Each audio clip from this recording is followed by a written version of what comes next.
Assalamualaikum semuanya. Halo adik-adik, perkenalkan aku Kak Sania dan bersama temanku Kak Fahra, kami akan menjelaskan materi tentang kondisi geografis wilayah Indonesia. Nah, kalian bisa melihat materi ini di modul kalian ya, tepatnya di mata pelajaran IPS bab 1. Mari kita mulai pelajaran hari ini.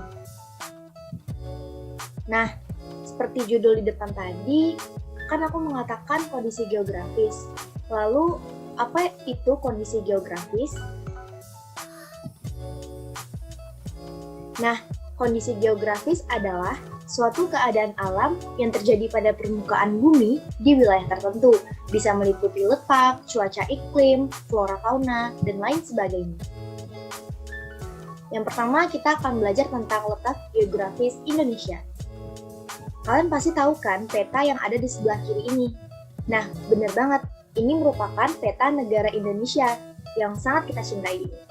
Secara geografis, negara Indonesia terletak di antara benua Asia dan benua Pasifik, serta di antara dua samudra, yaitu Hindia dan Pasifik. Secara astronomis, Indonesia terletak di antara 95 derajat sampai 141 derajat bujur timur, dan 6 derajat lintang utara sampai 11 derajat lintang selatan. Wilayah Indonesia sendiri terbentang dari Sabang sampai Merauke. Bahkan sudah ada lagunya loh. Apakah adik-adik hafal lagunya? Nah, untuk wilayah Indonesia sendiri ada dua bagian. Ada daratan dan perairan. Bisa kalian lihat di sini bahwa perairan jauh lebih luas daripada daratan, dengan luas 3 jutaan kilometer persegi. Sedangkan bagian daratan hanya seluas 1 jutaan kilometer persegi. Indonesia berbatasan dengan Malaysia, Singapura, Filipina, Selat Malaka, dan Laut Cina Selatan di sebelah utara. Di sebelah barat, Indonesia berbatasan dengan Samudra Hindia. Di sebelah timur, Indonesia berbatasan dengan Papua Nugini dan Samudra Pasifik. Sedangkan di sebelah selatan, Indonesia berbatasan dengan negara Timor Leste, benua Australia, dan Samudra Pasifik. Selanjutnya, kita akan membahas tentang kondisi geografis pulau-pulau besar di Indonesia. Wah, Indonesia sangat memiliki banyak sekali pulau-pulau nih, baik besar maupun kecil. Kurang lebih ada 17.000 pulau di Indonesia. 6.000 diantaranya merupakan pulau berpenghuni, dan kurang lebih 7.800 pulau sudah memiliki nama. Pertama, kita akan membahas tentang Pulau Sumatera. Nah, di Pulau Sumatera ini terdapat banyak sekali bentang alam dan adat istiadat. Nah, yang paling terkenal salah satunya yaitu Danau Toba. Kalian pasti tahu kan Danau Toba? Ya, benar sekali. Danau Toba merupakan danau terbesar di Indonesia. Bahkan di Asia Tenggara. Luas wilayah dari Pulau Sumatera sebesar 473.000 km persegi. Dan untuk batas wilayahnya terbagi atas batas wilayah utara, selatan, timur, dan barat yang bisa kalian baca di sebelah kanan ini. Lalu yang kedua adalah Pulau Jawa. Nah, untuk Pulau Jawa seperti halnya dengan Pulau Sumatera, ada dua bagian bentang alam, yaitu ada daratan dan ada perairan. Nah, salah satunya yaitu Waduk Jatiluhur nih teman-teman. Kalian pasti tahu kan, ini merupakan waduk terbesar se-Indonesia. Untuk luas wilayahnya sebesar 128.000 km persegi. Silahkan lihat batas wilayahnya di sebelah kanan ini. Selanjutnya ada Pulau Kalimantan. Nah, Kalimantan termasuk pulau terbesar kedua di Indonesia dengan luas sebesar 743.000 km persegi. Nah, Pulau Kalimantan juga terkenal dengan pulaunya sungai-sungai. Karena banyak sekali terdapat sungai yang panjang dan besar di Kalimantan. Salah satu sungai terpanjang di Indonesia, yaitu Sungai Kapuas, terletak di Pulau Kalimantan. Nah, ada yang unik nih, di batas wilayah, Kalimantan berbatasan dengan Malaysia dan Brunei, serta Laut Cina Selatan di bagian utara.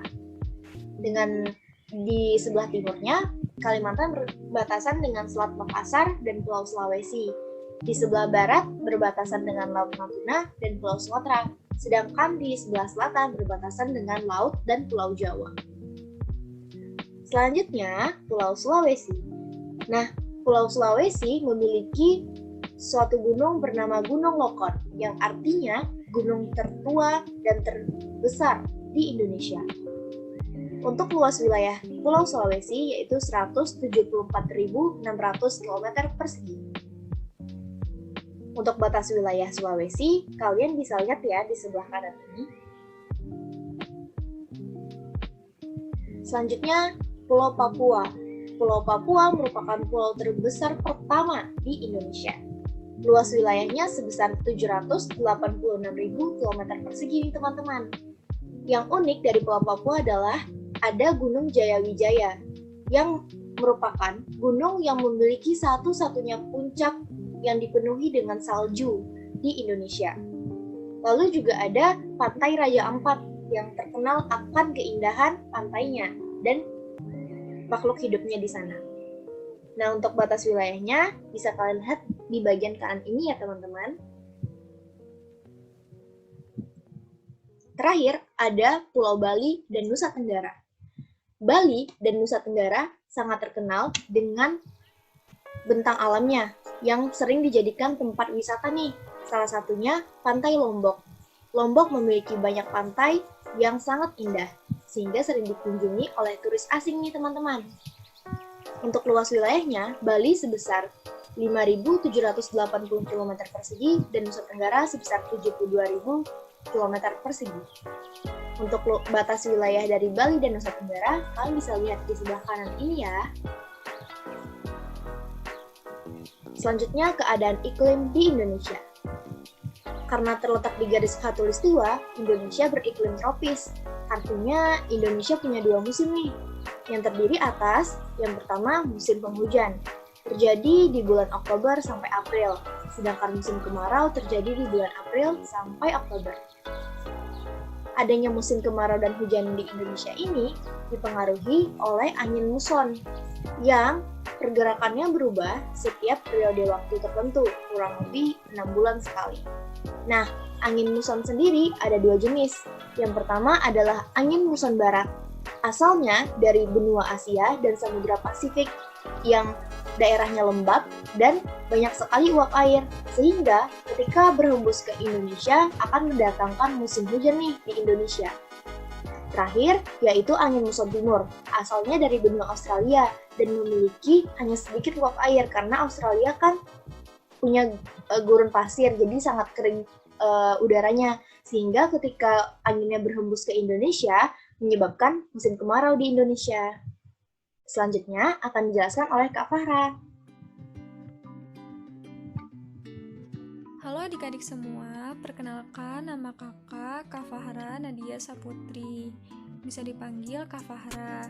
Jadi, di sini kakak akan menjelaskan tentang persebaran flora dan fauna di Indonesia. Pasti adik-adik semua udah tahu nih, kalau Indonesia itu merupakan negara yang sangat kaya yang terdiri dari berbagai macam flora dan fauna yang tersebar di seluruh Indonesia. Persebaran flora dan fauna dipengaruhi oleh letak geografis dan karakteristik dari flora dan fauna itu sendiri. Nah, yuk kita sama-sama bahas tentang persebaran flora dan fauna di Indonesia. Sebelum kita bahas lebih jauh lagi, kita harus mengetahui dulu nih, apa sih pengertian dari flora dan fauna? Jadi, flora adalah segala jenis tumbuhan serta tanaman yang ada di muka bumi. Sementara fauna adalah segala jenis hewan yang hidup di muka bumi. Jadi, flora adalah segala jenis tumbuhan dan tanaman, sementara fauna adalah segala jenis hewan. Pertama-tama kita bahas tentang persebaran flora di Indonesia dulu ya. Jadi, persebaran flora di Indonesia dibagi menjadi dua kelompok, yaitu Indo-Malayan dan Indo-Australian. Kelompok Indo-Malayan merupakan kelompok tumbuhan yang meliputi kawasan Indonesia bagian barat, yaitu Kalimantan, Sumatera, Jawa, dan Bali. Karakteristik dari kelompok tumbuhan Indo-Malayan antara lain jenis meranti-meranti yang sangat banyak, terdapat berbagai jenis rotan, tidak terdapat hutan kayu putih, jenis tumbuhan matoa sedikit jumlahnya, jenis anggrek sedikit jumlahnya, terdapat berbagai jenis nangka, dan tidak banyak tumbuhan sagu. Kelompok tumbuhan Indo-Australian merupakan kelompok tumbuhan yang berada di kawasan Indonesia bagian timur, yaitu Sulawesi, Maluku, Nusa Tenggara, dan Papua. Ciri atau karakteristik dari kelompok tumbuhan Indo-Australian antara lain jenis meranti-meranti yang sangat banyak, terdapat berbagai jenis rotan, tidak terdapat hutan kayu putih, jenis tumbuhan matoa sedikit jumlahnya, jenis anggrek sedikit jumlahnya, terdapat berbagai jenis nangka, dan tidak banyak tumbuhan sagu. Selanjutnya, kita bahas persebaran fauna di Indonesia ya. Persebaran fauna di Indonesia dibagi menjadi 3 kelompok, yaitu tipe asiatis, tipe peralihan, dan tipe australis. Tipe asiatis meliputi kawasan Indonesia bagian barat, yaitu Jawa, Sumatera, Bali, dan Kalimantan. Sementara tipe peralihan meliputi kawasan Indonesia bagian tengah, yaitu Sulawesi, Maluku, dan Nusa Tenggara. Dan tipe australis meliputi kawasan Indonesia bagian timur, yaitu Halmahera, Papua, dan Kepulauan Aru. Jenis-jenis hewan yang merupakan kelompok fauna tipe asiatis antara lain ada mamalia, yaitu gajah, badak bercula 1, macan, tapir, kerbau, rusa, orangutan, monyet, babi hutan, dan bekantan.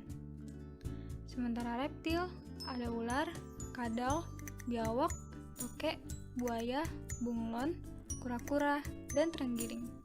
Dan ada juga nih jenis burung, yaitu burung hantu, elang, merak, gagak, jalak, dan kutilang. Dan ada juga ikan, yaitu pesut atau ikan air tawar. Ada beberapa contoh gambarnya nih, ada badak bercula 1, ada gambar ikan pesut, ada terenggiling, gajah, burung merak, dan burung gagak. Selanjutnya, ada tipe peralihan, yaitu kelompok hewan yang ada di Indonesia bagian tengah. Jenis-jenis hewannya ada dari mamalia, yaitu babi rusa, anoa, kuda, monyet sabah, babi, beruang, kuskus, dan banteng. Ada juga reptil, yaitu biawak, komodo, buaya, dan ular. Ada juga jenis-jenis burung, yaitu maleo, mandar, raja udang, burung dewata, dan rangkong kakatua. Nah, di sini ada contoh-contoh gambarnya ya, yaitu gambar anoa, biawak, komodo, burung dewata, dan rangkong kakatua. Selanjutnya, ada tipe australis, yaitu kelompok hewan yang berada di Indonesia bagian timur. Jenis-jenis hewannya ada mamalia, yaitu beruang, kanguru, walabi, landak irian, kuskus, kanguru pohon, kelelawar. Dan di kawasan ini tidak terdapat kera ya. Ada juga reptil, yaitu ular, kadal, buaya, dan biawak. Ada juga burung, yaitu cendrawasih, kasuari, nuri, raja udang, dan namudur. Dan di tipe australis ini, ikan air tawarnya sedikit sekali. Nah, di sini juga ada beberapa contoh gambar hewannya ya, yaitu ada kanguru, ada walabi, ada landak irian, ada burung cendrawasih, ada burung kasuari, dan burung nuri. Akhirnya, kita sudah berada di akhir pembelajaran. Terima kasih kepada adik-adik yang sudah menyimak video pembelajaran. Semangat terus ya! Wassalamualaikum warahmatullahi wabarakatuh.